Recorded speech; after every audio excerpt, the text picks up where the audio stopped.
Good morning. ഇന്നൊരു meal prep ആയാലോ?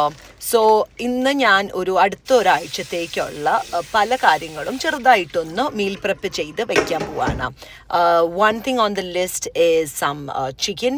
So chicken drumstick ഞാൻ മാരിനേറ്റ് ചെയ്ത് ഫ്രിഡ്ജിലും ഫ്രീസറിലും ആക്കി വെക്കും. സോ ഫ്രീസറിലാക്കുന്നത് ഇതുപോലെ സിപ്പ് ലോക്ക് ബാഗ്സിൽ ഒരു 2-3 ബാഗിലാക്കി വെച്ചാൽ നമുക്ക് വേണ്ടിയ ബാച്ച് മാത്രം എടുത്ത് പിന്നെ യൂസ് ചെയ്താൽ മതി.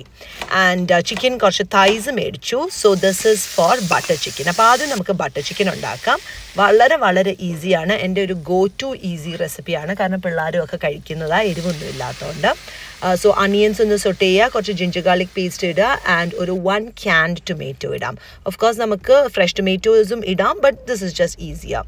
ആൻഡ് ചിക്കൻ നമ്മൾ മാരിനേറ്റ് ചെയ്ത് വെച്ചത് ഒന്ന് എയർ ഫ്രൈ ചെയ്യാം. നമുക്ക് പാൻ ഫ്രൈ ചെയ്യാം, but I just like to air fry it. So because it's easier, അതിന് മുമ്പിലൊന്നും നിൽക്കേണ്ടല്ലോ.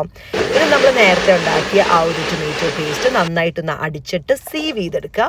ഇത് മാത്രമേ ഉള്ളൂ സത്യം പറഞ്ഞാൽ ഇതിന് കുറച്ച് ടൈം എടുക്കുന്ന ഒരു പ്രോസസ്സ്. അപ്പോൾ അത് നന്നായിട്ടൊന്ന് സേവ് ചെയ്ത് അതിൻ്റെ പശയുടെ എല്ലാം കളഞ്ഞിട്ട് ജസ്റ്റ് സോസ് മാത്രം എടുത്ത് അതിൻ്റെ അകത്തോട്ട് ഈ ചിക്കനും കൂടി ഇട്ട് ക്രീമും കൂടെ ഒഴിച്ച് കുറച്ച് salt and a little bit of ഷുഗറും കൂടി ഇട്ടാൽ അടിപൊളിയാണ്.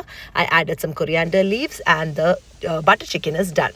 ഇനി നമുക്കൊരു ചെറിയൊരു ഫ്രൈഡ് റൈസ് ഉണ്ടാക്കാം. സോ ഞാനിതിനെടുത്തിരിക്കുന്നത് spring onion, mushroom, a little bit of garlic. Mushroom ഞാൻ ആക്ച്വലി വീട്ടിൽ മേടിച്ചിട്ട് ഒരുപാട് നാളായി.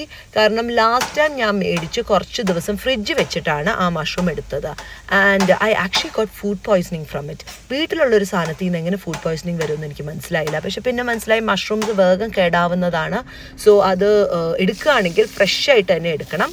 ഫ്രിഡ്ജിൽ കുറേ ദിവസം വെച്ചിട്ടൊന്നും ഒരിക്കലും എടുക്കരുത്. എൻഡ് ഓഫ് ഡേ അതൊരു ഫംഗസ് ആണല്ലോ.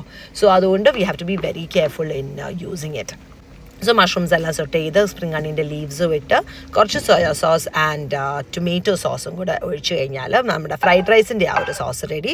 ഇത് ജസ്റ്റ് റൈസിലോട്ട് ആഡ് ചെയ്ത് എല്ലാം കൂടെ ഒന്ന് മിക്സ് ചെയ്തെടുത്താൽ നമ്മുടെ ഫ്രൈഡ് റൈസും ഡൺ.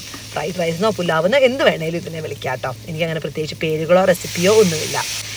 ഇനി കുറച്ച് കുട്ടി പരിപാടികളെ ബാക്കിയുള്ളൂ. ഇത് മുരിങ്ങയ്ക്കയുടെ അകത്തെ സാധനം എടുത്തിട്ട് ഒരു മെഴുക്ക് വരട്ടി and beans stir fry, whole beans ആയിട്ട് എടുത്തിട്ട് പീനട്ട് ബട്ടറും സോയാ സോസും കുറച്ച് ചില്ലി ഫ്ലേക്സും കൂടെ ഇട്ട് അടിപൊളി സ്റ്റർ ഫ്രൈ ആണ്. So yes, this is my meal prep for the week. ഇതെന്തായാലും ഞാനൊന്ന് കഴിച്ച് എൻജോയ് ചെയ്യട്ടെ. Have a good day. Bye by.